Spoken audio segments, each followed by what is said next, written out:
Hi, I'm Caroline Mitchell, canine behaviourist at Good Doggy.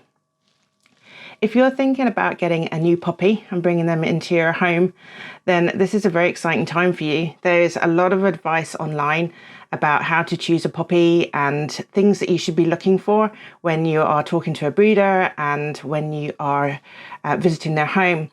I'm going to talk about two really important ones today. So you will have been told that as part of this process, you should meet the puppy with their mum, and also you should see them with their littermates. And there are some really, really important reasons for this.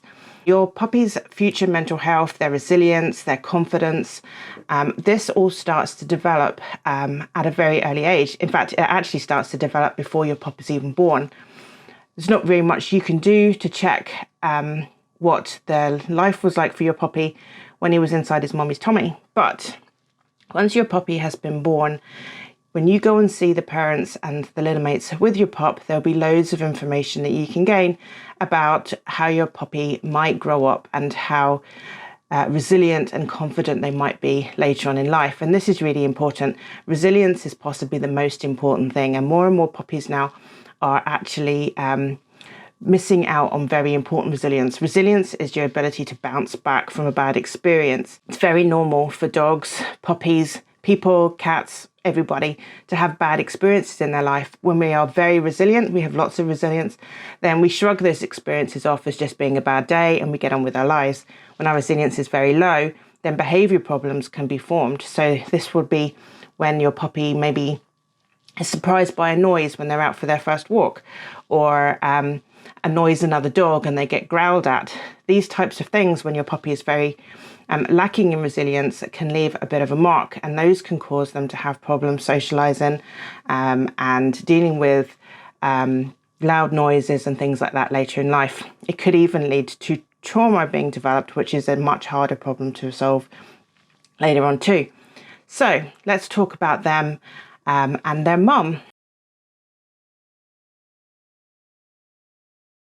So when you get to see a puppy interacting with his mum, you'll get to find out what kind of mum she is. Does she attend to them in a really loving way? Does she clean them? Does she sort of nurture them? Is she watching them a lot? By the time you get to see them, probably your puppy will be at least 5 or 6 weeks old. This is the kind of time when breeders tend to try and remove the mum from the litter. Often they've been weaned at this stage, and they'll be annoying their mum a lot. Puppies of this age are very annoying to their mum, and there's a really good reason for this, because when they annoy her, she'll tell them off, and this really is the very earliest exposure to discipline that they're going to have. So it's really important that they experience this with their mum so they can understand there are boundaries, know what it feels like to be told off, and it gives them an opportunity to practice de-escalation behaviour. So this is really, really important, because if your dog gets themselves into trouble for some reason later on in life, they need to know how to get out of that. If they get told off by another dog, they need to know how to tell that other dog that they're really, really sorry and they're just silly puppy and they won't do it again, and everything's fine and good. So they need to learn these skills that talk them out of trouble. So getting told off by their mum is actually really important, but it's not uncommon for breeders to get really panicky at this stage when the mum is telling the puppies off. They think she's had enough of them, that she might hurt them, and they'll take them away. She's already weaned them, so the feeling is at this point that the pressure is off. So when you go and see your puppy and you get to see the mum with the puppies, then this will give you a little bit of an insight as to what's normal in this family at the moment. You'll also get to have a look and see how the breeder responds to her if she does tell them off. But don't worry, this is perfectly normal. And also don't worry if she doesn't look her best. Sometimes breeders feel a little bit self-conscious about the mum because maybe she's looking a little bit underweight, perhaps her fur is not at its best and its shiniest. But taking care of a litter of pups is a lot of hard work. So it's not normal for her to be looking at her best at this stage.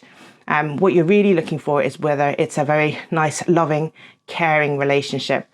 Lack of care at this early stage really affects the way a puppy's brain develops. And that means then that they don't develop the social skills they need for later on. This can make them quite awkward when they socialise, and they won't look for close contact with humans or other dogs, and they might develop attachment problems as well. So there's a lot of good reasons to see how she is with them. But a very loving mum will give you a very resilient puppy. You'll also be told that your pup should be seen with their littermates, and this is usually a lot easier. Unless there's been something dramatic that's gone wrong, nearly always the other littermates will still be around when you get to see your puppy, unless of course you're seeing your puppy for the first time after they've all gone to their new homes after 8 to 10 weeks of age. But if you can get to see them with their littermates, what you will get to see is how they interact with each other and the role that your puppy plays in amongst the group dynamic. It's very normal for very young puppies to practice hunting and fighting skills with each other. This is important because those skills might be needed later on. These puppies don't know they're going to be pets. They could be wild puppies preparing themselves for a life where they're going to have to fend for themselves and possibly their own families as well. So they have to develop these important skills. And in terms of their mental health, when these skills are well practiced, your puppy will be very confident.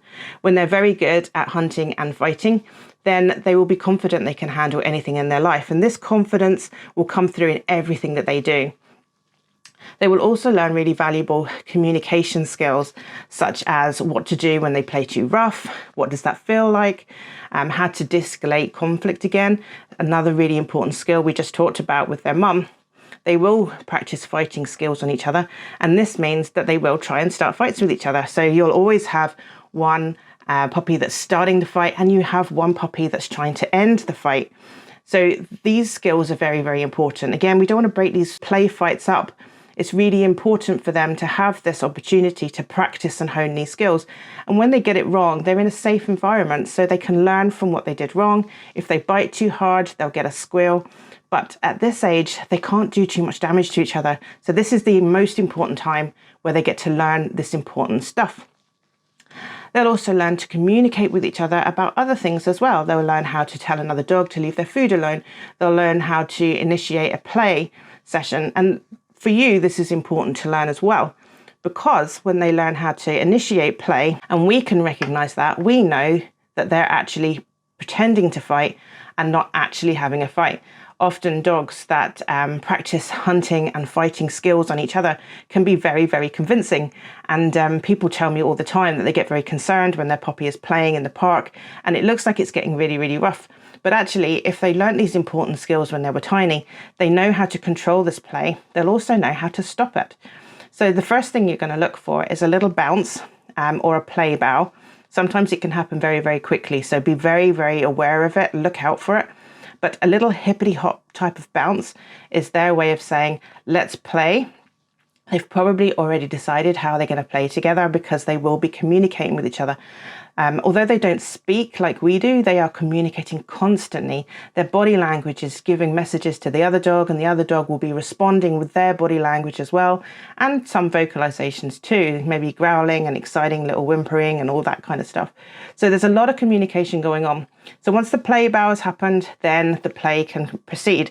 And whatever game they've decided to play, whether it's I'm going to hunt you, or I'm going to chase you, or you can chase me, or we're going to wrestle, or we're just going to sniff at the ground here, whatever they've decided to do, that's what they'll get on with. Then when they've had enough, they'll stand absolutely solid still. Their muscles will be kind of tight. They'll look like they're a bit taller, and they'll turn their head just to the side like this. And what that means is, I've had enough just at this moment. I need a breath. You were too rough. I don't want to play anymore. I'm tired. And that basically it just means just no more right now. This is their not now phrase. So you've seen them initiate the play, and if you're looking for stiff body language, that's how you know they've had enough. If they just need a wee breather, then this moment might be over very, very quickly, and before you know it, they're back at play again. So you'll see the play bow happen again, or that little bounce on the front paws, and off they go, and they'll be playing again. So you don't need to worry when you're seeing your puppy playing with the other puppies in the litter. If it looks very rough, if it looks like they're trying to attack each other, if it looks like they're trying to stalk each other, this is all really, really important. And by doing this with each other, they're going to learn so many important lessons, which will set them up for a very, very resilient life as an adult. If you've already taken your pup home and you've realized that you didn't choose the most resilient pup, that maybe your pup wasn't the most confident in the litter. Maybe they held back and just watched. They didn't get involved in all of the antics with all the other pups. And you've realized now that actually they did lack some of that really important early confidence and resilience that they could have learned while they were with their litter. Or maybe they didn't have a litter. Maybe they were hand-reared for whatever reason. Something may have gone terribly wrong in the whole process and they missed out on that. Don't worry. Resilience can be improved. When they don't learn it at the very early age, when they don't learn how to communicate, when they don't learn how to be sociable with each other, when they don't learn how to love each other and take care of each other, if they miss all of that out, we can still teach it, and it's something that you can reinforce for the rest of their lives. So as long as you're working with them, you'll just need to keep on working. It'll be an ongoing process just to keep that going. It can be learned, but if you can pick a puppy that has already learned all this stuff, then you're way ahead of everybody else. Trying to rehabilitate a dog that has missed out on all of this is an ongoing process, and it takes time and expertise.